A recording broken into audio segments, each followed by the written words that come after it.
Hi guys, it's Jess and welcome back to my channel, and today I am coming back with another book haul video. Now I know I keep saying I need to stop buying books, but it's just been so difficult when there are so many amazing books out there that I want to read. And I have been on a little bit of a shopping spree over the past few weeks. I have taken 2 trips to Waterstones and bought myself some books. 2 very different Waterstones actually.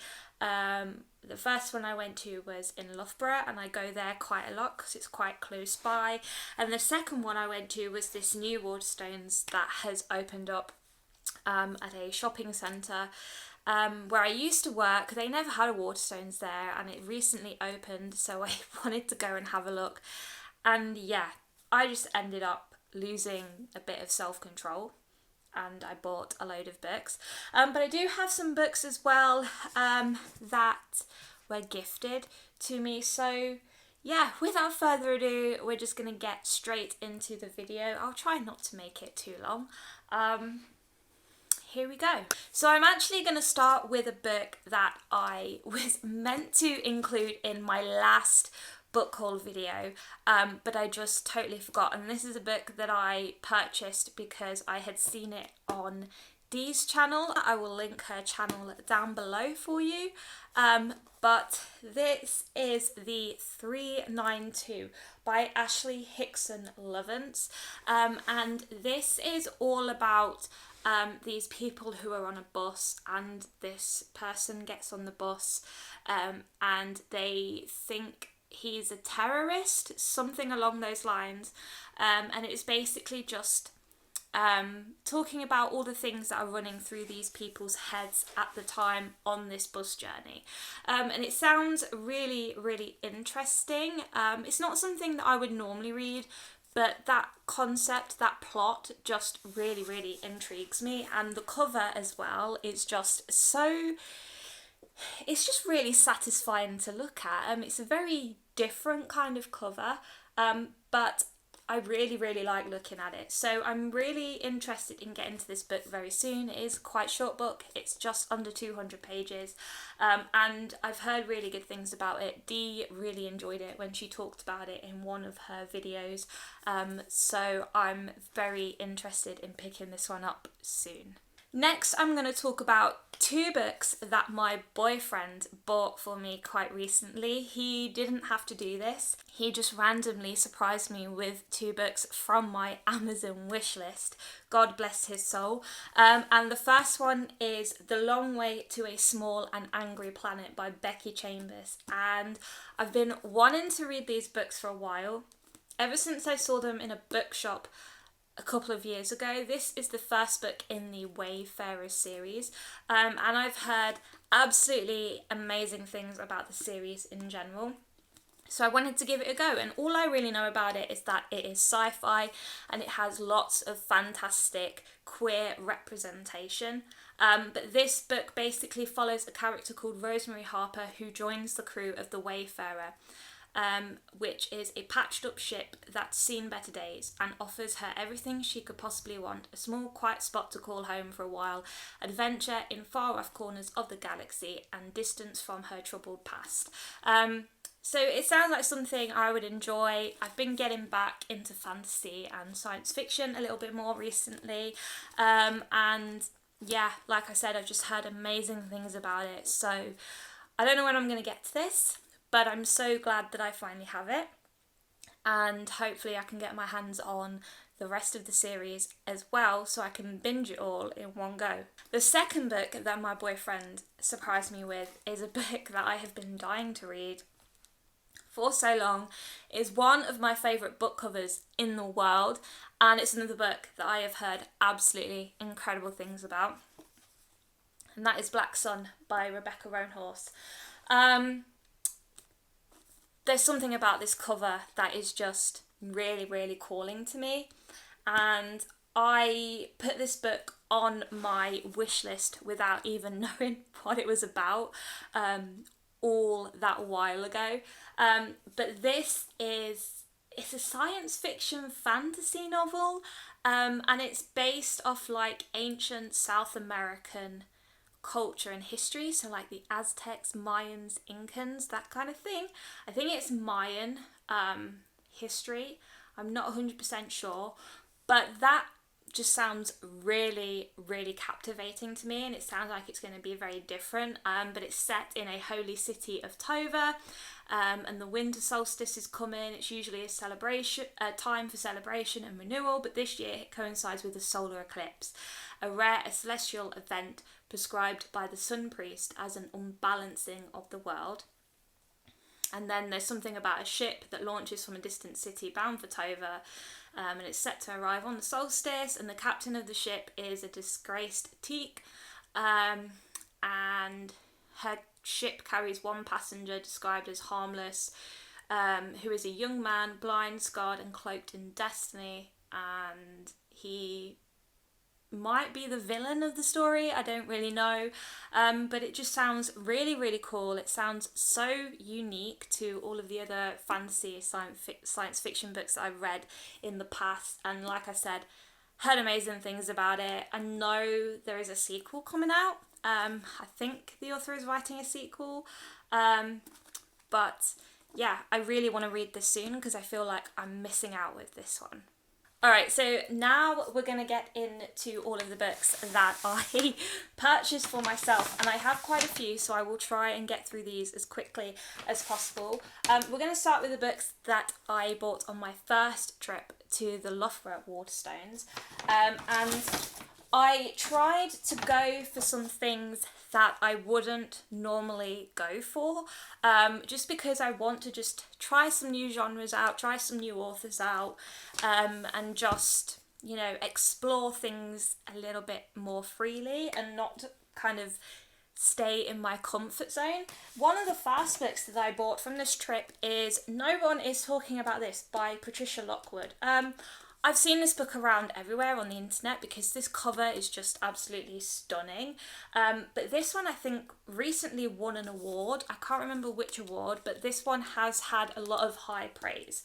It is literary fiction, so it's not something I would normally choose to pick up, but it sounds like it's going to be a really interesting book because it has a very interesting concept, and it's about a woman who is known for her viral social media posts, travels the world speaking to her adoring fans, her entire existence overwhelmed by the internet, or what she terms the portal. Are we in hell? The people of the portal ask themselves. Are we all just going to keep doing this until we die? Suddenly, two texts from her mother pierce the fray. Something has gone wrong, and how soon can you get here? As real life and its stakes collide with the increasing absurdity of the portal, the woman confronts a world that seems to contain both an abundance of proof that there is goodness, empathy and justice in the universe, and a deluge of evidence to the contrary. I can't talk. But yeah, it sounds kind of intriguing. Hopefully it doesn't focus on the social media aspects too much, because I'm not a huge fan of social media in books. But like I said, I'm trying to keep an open mind, and I wanted to give it a go, and this cover is absolutely stunning anyway, so I'm hoping I like it. So next I have Hail Mary by Andy Weir, and this is his most recent release. This came out not too long ago, and I've heard incredible things about it. I actually haven't read anything by Andy Weir yet. I do own The Martian, but I just haven't got round to it, so I would like to read that one soon. I loved the film when it came out. I believe this one's being made into a film with Ryan Gosling as the main character, which just sounds really cool. Really looking forward to that. But this one is all about a guy called Ryland who is the sole survivor on a desperate last chance mission, and if he fails, humanity and the earth itself will perish, except that right now he doesn't know that. He can't even remember his own name, let alone the nature of his assignment or how to complete it. All he knows is that he's been asleep for a very, very long time, and he's just been awakened to find himself millions of miles from home with nothing but two corpses for company. His crewmate's dead, his memories fuzzily returning. Ryland realises that an impossible task now confronts him. Hurtling through space on this tiny ship, it's up to him to puzzle out an impossible scientific mystery and conquer an extinction-level threat to our species. And with the clock ticking down and the nearest human being light years away, he has to do it all alone. Or does he? It sounds really ominous. Again, sounds like something I would enjoy. Sounds quite heavy on the sci-fi, which is something that I do struggle with sometimes, and it is a very, very chunky book, so I am a little bit intimidated by it. This was one that I just kind of picked up on a whim. I wasn't really going to the bookstore with the intention of picking this one up, but what the hell, you know, I'm just going to give it a go. Next is The Beautiful Ones by Silvia Moreno Garcia. So I really, really liked Mexican Gothic last year. That was my first book by Silvia Moreno Garcia, and I really, really enjoyed it. So this one was just a no-brainer. I had to pick it up. The cover, again, stunning. Absolutely beautiful artwork. And this one is really intriguing to me because I think it's about... I don't know if it is about vampires, but it's kind of giving off that vibe that it is about vampires. But this one is about a girl who becomes a socialite, and she has telekinesis. So I don't think it is about vampires actually, but she has telekinesis, but neighbours call her the Witch of Old House. And even though the grand season has only just begun, her debut into high society has already gone disastrously awry. When a new arrival in town offers hope, for Hector Aubrey is a world-renowned entertainer who uses his own telekinetic talent to perform for admiring audiences around the globe. And this girl Nina is dazzled by Hector, for he sees her not as a witch but ripe with potential. Under his tutelage, Nina's magic blossoms, and so does her love. But Hector is hiding a bitter secret, and Nina has forgotten that great romances are for fairy tales. So yeah, sounds really good. Haven't really seen a lot about this online at the moment, but I know that a lot of people do like Silvia Moreno Garcia's work, so I think I will enjoy this one.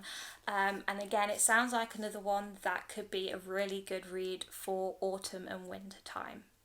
Next, I have The Sanatorium by Sarah Pierce. And this is a book that's either going to be hit or miss, because I have heard not the best things about this, but this is a thriller and it's set in a sanatorium turned hotel. So this revamped sanatorium that is now a hotel, and this woman is staying there. It's in the Swiss Alps. I think it's the Swiss Alps. And yeah, the Swiss Alps, and it's kind of foreboding and creepy things are going on. But the main character is a detective, and she gets an invitation out of the blue to celebrate her estranged brother's recent engagement. And she arrives in the midst of a threatening storm, and though it's beautiful, something about the hotel, recently converted from an abandoned sanatorium, makes her nervous, as does her brother Isaac. And when they wake the following morning to discover his fiancée has vanished without a trace, Ellen's unease grows, with the storm cutting off access to and from the hotel. The longer Laura, I'm not sure, that's the fiancé, stays missing, the more the remaining guests start to panic. But no one has realised yet that another woman has gone missing, and she's the only one who could have warned them just how much danger they're all in. So it kind of sounds like a locked room kind of mystery. I'm not really sure, but something about the setting of the Swiss Alps, this really cold and desolate remote place, just really appeals to me. I love things like that. They get really creepy and really kind of foreboding. So I feel like I might enjoy it, but again, because I've seen some not so good reviews, it might not be the book for me, but I'm willing to give it a try all the same. I am getting really concerned because the sky out there is looking very black and I think I just heard thunder, so hopefully it holds off for a little while longer while I finish this video, because it does get pretty loud in here, the rain. But anyway, on to the next book. Clara and the Sun by Kazuo Ishiguro. I wasn't going to buy this. This is a book that has been everywhere on Bookstagram. Haven't really seen it that much on BookTube, but it is a very popular piece of literary fiction. This is his most recent release. I've never read anything by Ishiguro, and I don't know if I will like it or not. But again, the concept sounds really interesting, so I'm willing to give it a try. But it's all about artificial intelligence, and it follows this artificial friend called Clara, and she works in a store and she watches carefully the behaviour of those who come in to browse and of those who pass in the street outside. She remains hopeful a customer will soon choose her. Okay, so she doesn't work in a store, but she is in a store. But when the possibility emerges that her circumstances may change forever, Clara is warned not to invest too much in the promise of humans. I don't think I've ever read anything from the perspective of AI before. I might have. I feel like I might have actually, but I'm not sure. But this book is really reminding me of a show I used to watch called The Humans. I don't know if anyone's seen it, but that was all about artificial intelligence and these artificial androids basically taking over the world and things like that. So it's stuff that kind of creeps me out, but I have heard really good things about it, and like I said, I've never read anything by Ishiguro before, so I would like to give his books a try, and just delve into a different genre and just try something new. The last book that I got from this shopping trip was The Other Black Girl by Zakiya Dalila Harris. This is a very recent release. This is actually a signed edition, which I picked up just on a whim. Like, I have seen this book around, and I have heard incredible things about it. It is a psychological thriller, which instantly I feel like I'm going to love because I love psychological thrillers. This one follows a black woman who is an editorial assistant, Nella, and she is tired of being the only black employee at Wagner Books.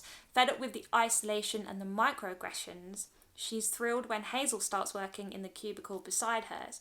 They've only just started comparing natural hair care regimes though, when a string of uncomfortable events causes Nella to become public enemy number one and Hazel the office darling. Then the notes begin to appear on Nella's desk. Leave Wagner now. It's hard to believe Hazel is behind these hostile messages, but as Nella starts to spiral and obsess over the sinister forces at play, she soon realises that there is a lot more at stake than her career.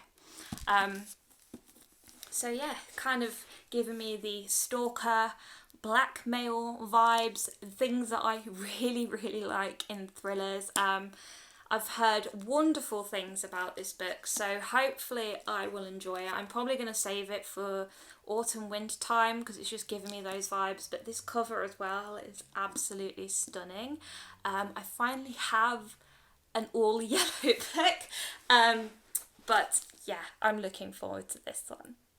Alright, so we're going to move on now to the second bag and my second shopping trip, which happened today. By the time this video goes up, it would have been last week. I'm going to show you first actually a book that I got through the post today actually. I pre-ordered this book back in January, February, somewhere around that time. The Comfort Book by Matt Haig. You guys know I love Matt Haig. He's not for everybody, but he is my favourite author right now. I love everything that he puts out. This is a signed edition, which I'm super happy with. And yeah, like I said, I pre-ordered it a while ago, so I have been anticipating its release.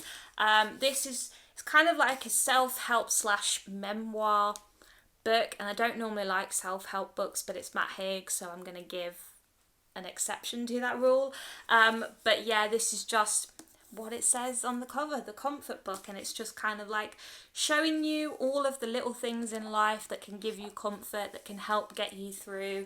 And I think this is going to be a really quick read for me because I normally go through his books really quickly. But yeah, I'm just really, really happy to finally have this. It's been one of my most anticipated books of 2021.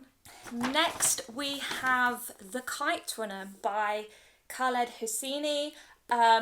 This is a book that I have been wanting to read for a while. It is one of the books that is on my Around the World list. I did try reading this book quite a few years ago, but I never finished it, so I do want to sit down and properly read it from cover to cover. I just picked this up because I knew that I wanted to read it.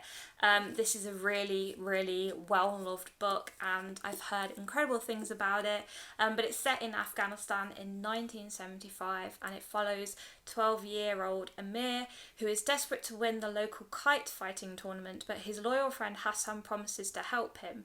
But neither of the boys can foresee what will happen to Hassan that afternoon, an event that is to shatter their lives. After the Russians invade and the family is forced to flee to America, Amir realises that one day he must return to Afghanistan under Taliban rule to find the one thing that his new world cannot grant him: redemption.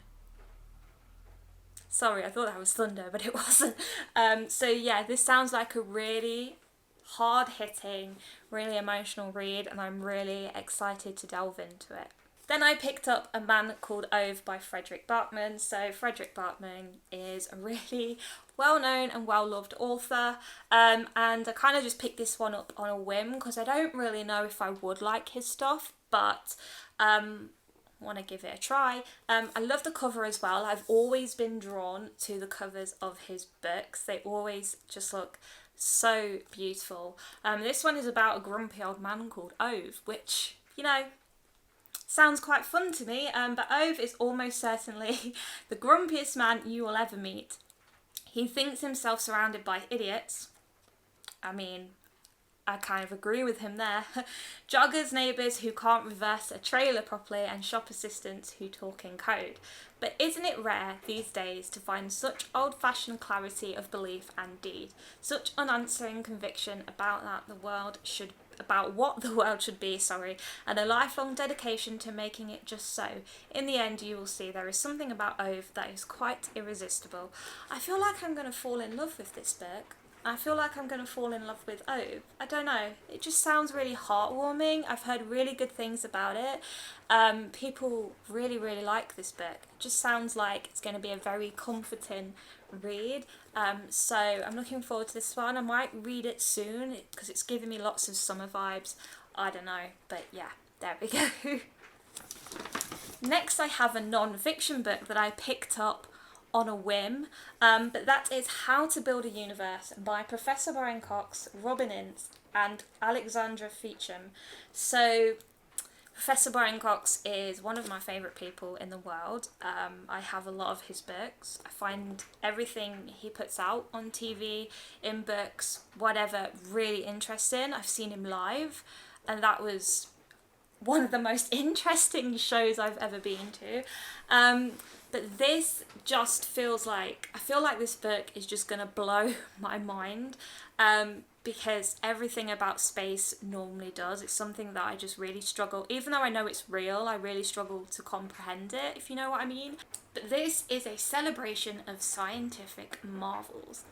Join us on a hectic leap through the grand and bizarre ideas conjured up by human imagination, from dark matter to consciousness via neutrinos and earthworms. It's just kind of like talking about things that have been discovered, things that they are trying to discover, experiments that have happened in the attempt to understand the universe and how it came to be, and it just sounds really cool. Then, another book that I picked up on a whim, but it had to be done because it was just there and I needed it, is The Shining by Stephen King. This is one of the new editions that they released with these really cool artsy style covers, and I just think they're so awesome. But yeah, The Shining is really well known. I don't even have to explain it to people because the movie is just so good. But I haven't read a lot of Stephen King. I've only read 2 books by him. But I do want to read more. This is obviously a classic, one of his well-known horror books, and the film is, you know, a classic horror, really, really good. So I know that I'm going to enjoy this one, and yeah, like, it's just, what can I say? It was just a random buy. I didn't go in with the intention of buying it, but it was there, and I had to have it. I'd love to get all of the Stephen King books with those covers because they just look really cool as a collection, and I think they're doing some more in the future. I think there's only like 6 at the moment that have those covers, but yeah, if I could get all of them, it would be pretty cool. Obviously I will read them, but you know, I like to have these cool collections as well. Anyway, next we have Plain Bad Heroines by Emily M. Danforth. So this was one of my most anticipated books of last year, and I finally have it. I didn't realise how thick it was. Look how thick this book is. It is huge, but I really, really love this cover. Anything with yellow on just really, really does it for me because it is my favourite colour. But what I didn't realise about this book actually is that it has illustrations in it. I was looking through it earlier, and it has these really cool illustrations in the book, which is just an added bonus. Like, look at that. I love that.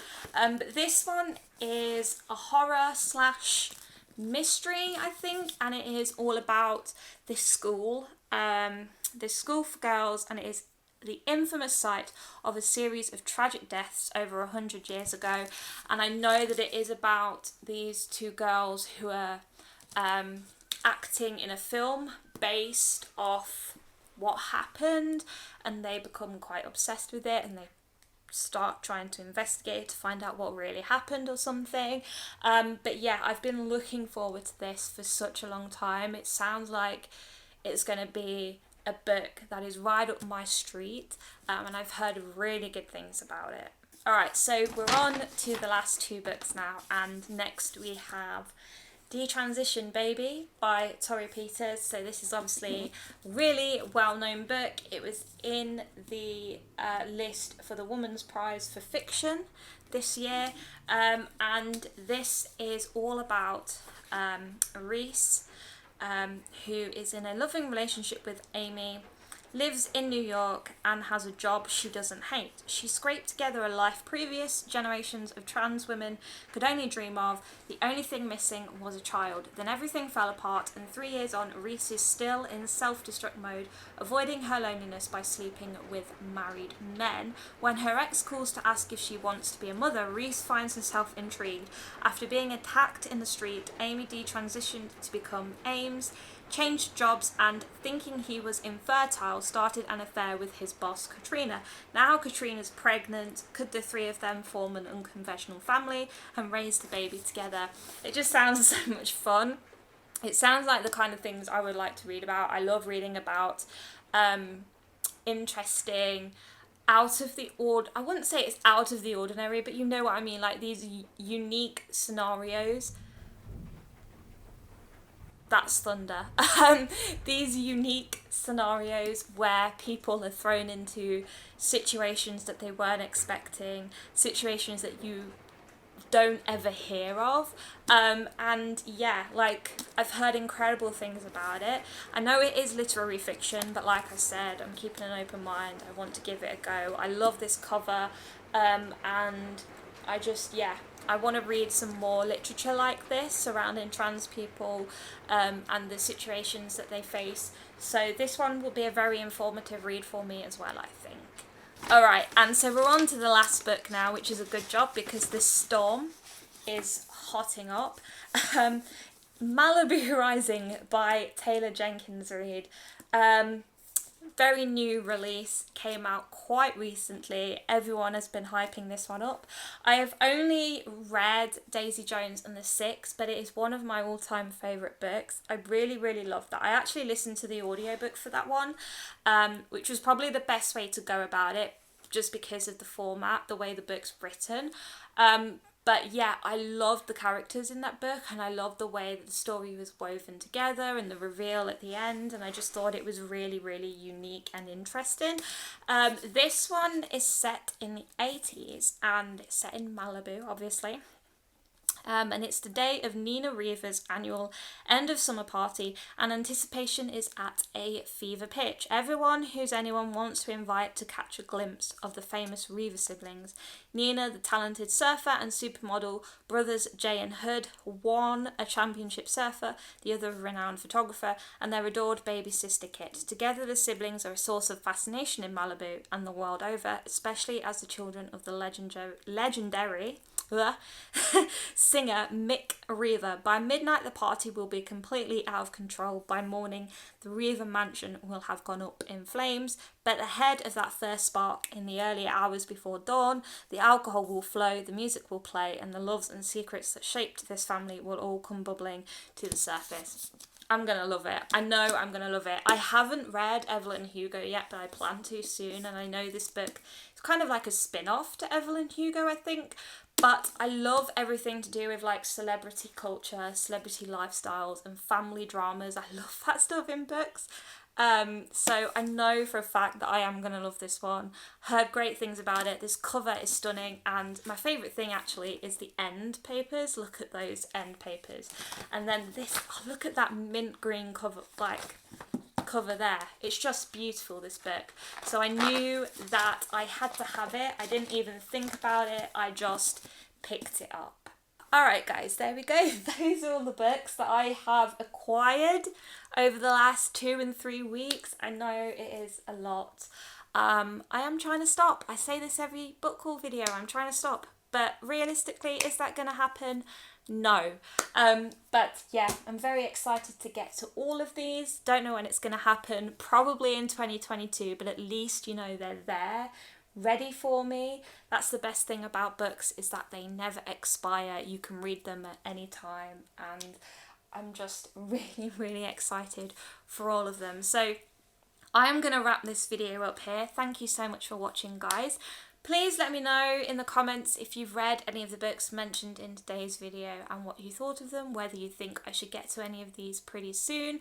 I always love to hear your opinions and feedback. Please leave a cheeky thumbs up if you like this video, and please subscribe to my channel so you can see more videos from me in the future. Also, please tell me off for buying more books, and please tell me on a regular basis to not buy any more books until I've read the ones I've got, because I need people to hold me accountable, because I obviously can't hold myself accountable in this scenario. But anyway guys, I will see you all in my next video very soon. Bye guys.